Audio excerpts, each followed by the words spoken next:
Apakah ada oknum instansi yang terlibat ya? Kalau oknum instansi, saya bisa pastikan iya. Masalahnya waktu itu, kecurigaan pertama itu adalah komputernya sudah blue screen, tapi dia nggak mau dipindah. Itu kecurigaan teman-teman yang pertama. Yang kedua adalah, teman-teman ini mengatakan, Pak, saya perhatikan setelah itu, kok tiba-tiba mouse-nya bergerak sendiri, padahal dia nggak melakukan aktivitas.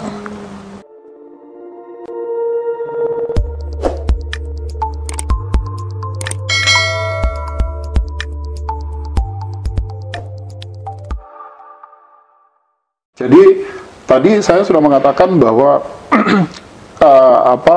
data yang kita gunakan untuk mendefinisikan seseorang itu apakah melakukan kecurangan atau tidak, itu kan tidak hanya dari audit investigatif yang kita lakukan melalui komputer, terus kemudian melalui audit real terhadap yang tercatat di dalam database kita, tetapi juga berdasarkan rekaman CCTV. Nah, rekaman CCTV ini ada yang sempat sudah dihapus, tetapi karena tidak diformat, ya kita masih bisa merecover rekaman tadi, bisa memulihkan kembali rekaman tadi.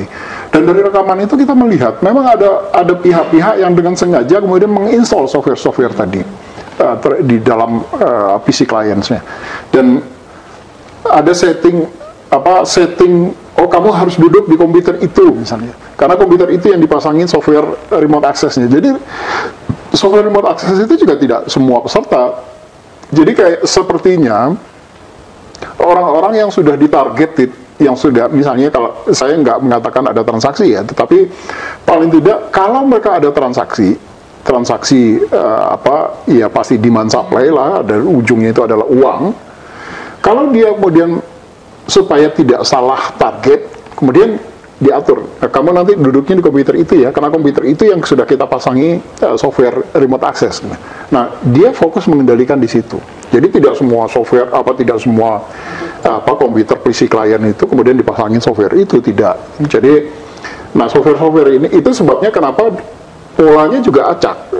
Jadi pola orang-orang yang 225 ini, itu tidak berada dalam satu sesi yang sama. Jadi dia ada di sesi, misalnya di hari ini, misalnya terus dia ada di sesi berikutnya lagi di hari keberapa lagi gitu, baru ketemu lagi orang ini gitu. Dan tidak ada dalam satu sesi, misalnya orangnya sekian orang, nggak ada. Jadi itu untuk memastikan bahwa software remote access ini memang betul-betul kemudian digunakan hanya untuk membantu yang bersangkutan. Yang orang ini 225. 225 ini kan sepanjang pelaksanaan seleksi. Jadi bukan dalam satu hari atau dalam satu sesi, tapi sepanjang pelaksanaan seleksi. Berarti Pak, kita ini berapa tilok sih Pak ditemuin ada kasus kecurangan kayak gini?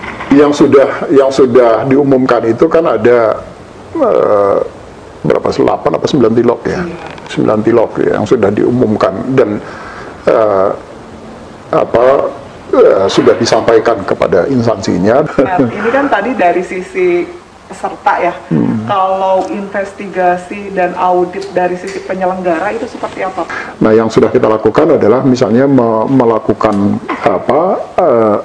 audit investigatif terhadap perangkat yang dia gunakan, termasuk HP-nya. Apakah yang bersangkutan melakukan komunikasi enggak dengan pihak penyelenggara lokal misalnya? Kalau dia melakukan komunikasi, apa konten yang dia bicarakan? Nah, dari situ kemudian data-data ini kami sampaikan kepada Pak Deputi Wasdal untuk menilai seberapa besar keterlibatan yang bersangkutan di dalam kecurangan ini. Tadi agak sedikit kelewat, awal mula BKN sendiri tahu nih ada kasus kecurangan, apakah karena melihat tadi nih ada pola-pola jawaban? Tidak, itu dari teman-teman di lapangan. Oh, justru laporan dulu? Iya, laporan dulu di lapangan. Jadi teman-teman di lapangan dari awal itu sudah muncul kecurigaan. Misalnya di kasus di salah satu tilok misalnya, kan pelaksanaan seleksi itu harus ada cadangan 10%. Di semua titik lokasi harus ada cadangan 10%. Cadangan 10% ini adalah digunakan untuk kalau terjadi komputer itu rusak, atau komputer itu bermasalah, atau jaringan itu bermasalah, maka yang bersangkutan bisa dipindah ke komputer yang lain. Nah, masalahnya waktu itu, kecurigaan pertama itu adalah komputernya sudah blue screen, tapi dia nggak mau dipindah. Itu kecurigaan teman-teman yang pertama. Yang kedua adalah teman-teman ini mengatakan, Pak, saya perhatikan setelah itu, kok tiba-tiba mouse-nya bergerak sendiri padahal dia nggak melakukan aktivitas. Jadi yang menggerakkan mouse itu dari luar gitu. Nah, ini pasti dia menggunakan software remote access terhadap itu. Jadi sayangnya memang kemudian itu baru dilaporkan setelah seluruh pelaksanaan seleksi di Tilok itu selesai. Jadi harusnya begitu ada masalah seperti itu dilaporkan ke kita, dibuat di dalam berita acara, karena di SOP-nya itu begitu bunyinya. Mereka harus menuangkan di dalam SOP kalau ada sesuatu yang ganjil, yang aneh yang dia temukan selama pelaksanaan seleksi. Karena berita acara itu kan disiapkan harus dibuat setiap selesai. Seleksi pada hari itu harus bikin berita acaranya. Jadi setiap sesi itu harus ada berita acaranya, dan itu harus diupload ke dalam sistem kita, sistem Simplek di BKN gitu, yang juga disiapkan by system gitu. Jadi ini yang mekanisme yang kita siapkan sebetulnya di dalam proses seleksi ini. Tadi juga Pak disinggung kan ada aspek dari kita bicara tentang peserta, kita juga bicara tentang penyelenggara. Nah, ada juga nih Pak di luar sana ya Pak ya, isu-isu yang beredar, audit server CAT. Nah, itu seperti apa sih Pak untuk audit server CAT? Apakah sudah diaudit atau belum? Itu banyak pertanyaan ya. Iya, itu tadi sudah saya sampaikan. Itu sudah kita lakukan sebelum pelaksanaan seleksi, sudah dilakukan audit. Itu tadi yang di tim Panselnas itu kan ada audit teknologi. Audit teknologi ini dilakukan oleh teman-teman di BPPT. Jadi BPPT melakukan audit terhadap, kalau kita berbicara teknologi itu kan bukan hanya PC client dan segala macam, termasuk server CAT-nya, termasuk seluruh perangkat infrastruktur yang menempel di dalam sistem computer assisted test itu. Jadi proses ini dilakukan di awal-awal itu sudah dilakukan bersama Panselnas, yang dalam hal ini tadi ada bidang-bidangnya untuk melakukan itu. Jadi kalau mau dilakukan audit ya silakan saja, memang, dan itu sudah kita lakukan. Jadi sebelum pelaksanaan seleksi itu kita lakukan dulu. Saya kan memang ya arahan Pak Kepala itu sistem ini harus dipastikan betul secure. Tidak mudah dilakukan hacking sama orang. Walaupun saya selalu berbicara secure itu dalam tanda kutip loh ya, karena keamanan itu kan ya kalau kita lalai gitu. Sama saja kalau kayak kita punya PIN number, nomor PIN kartu kredit misalnya. Kalau kita lalai dengan kartu PIN-nya kita, ya orang juga bisa menjebol ATM kita kan, bisa jebol rekening kita gitu. Nah, kalau teman-teman di lapangan ini kemudian juga lalai melakukan itu, ya pasti juga akan bisa dijebol gitu.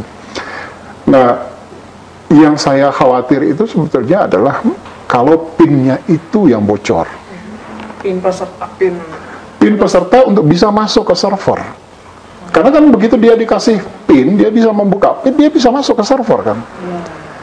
Tapi kalau dia hanya masih melakukan remote, berarti dia hanya dari sisi user interface-nya sebetulnya. Dia baru dari sisi layar di depannya saja.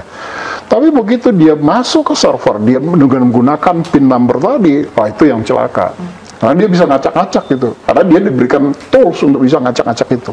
Walaupun di dalam sistemnya sendiri kita bagi, PIN ini hanya bisa sampai level ini. PIN admin itu yang bisa ngacak-ngacak, itu yang satu orang itu tadi, yang ya kalau itu bisa ngapa-ngapain itu. PIN admin ya Pak? Iya, PIN adminnya itu.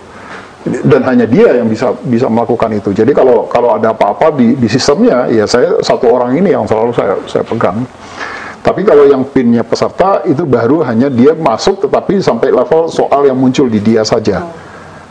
Tetapi kalau PIN adminnya, wah, udah habis, BKN-nya habis. Emang ada kejadian nggak?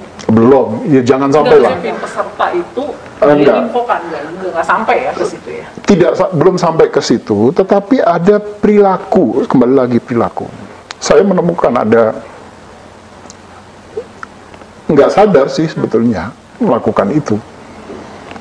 Kan seringkali kita tuh berfoto ya. Iya. Kamu di dalam ruangan ujian itu kan nggak boleh ada sesi foto pada saat pelaksanaan seleksi. Karena SOP-nya gitu bunyinya. Kalau foto itu boleh dilakukan hanya pada saat sebelum pelaksanaan seleksi dan memberikan arahan.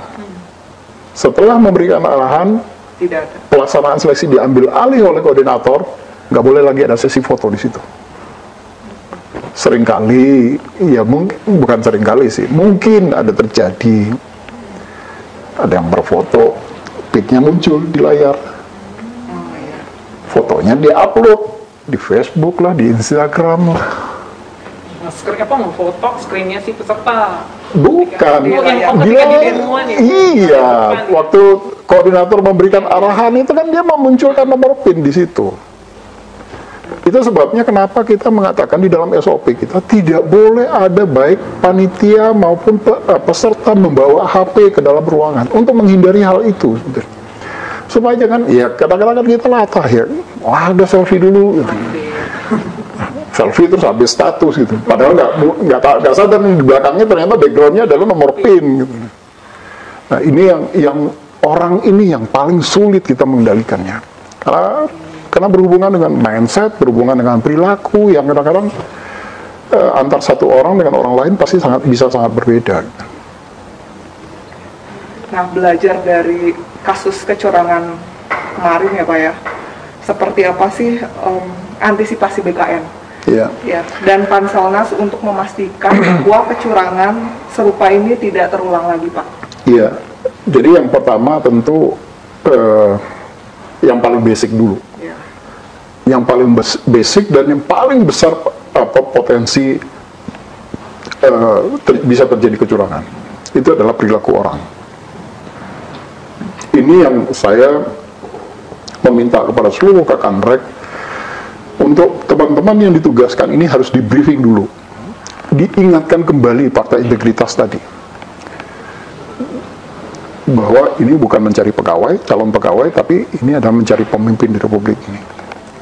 Itu yang kita lakukan, termasuk juga memperbaiki, menandatangani fakta integritasnya kembali, mengingat untuk mereka ingat kembali ini saya komit loh untuk melakukan itu, sehingga diharapkan yang bersangkutan itu sadar betul bahwa dia melaksanakan tugas itu benar-benar dari beban, ada beban. Kalau saya kan setiap kali saya melaksanakan tugas, saya pasti merasa ada beban yang harus saya pertanggungjawabkan gitu.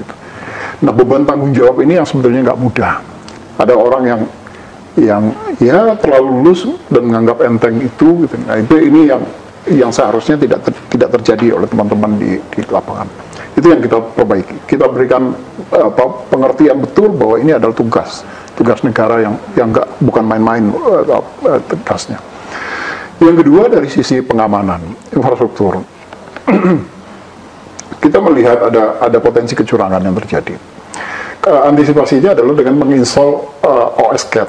Jadi ada operating system yang khusus kita kembangkan yang dia hanya untuk bisa menjalankan sistem CAT itu sendiri. Jadi tadi saya sampaikan bahwa sistem CAT ini kalau sebelumnya masih bisa running di Linux atau di Linux Ubuntu misalnya atau di Windows, nah sekarang nggak bisa. Jadi ini adalah bentuk antisipasi kita terhadap potensi orang-orang yang kemudian berusaha untuk menyalahgunakan atau mempermainkan sistem tadi.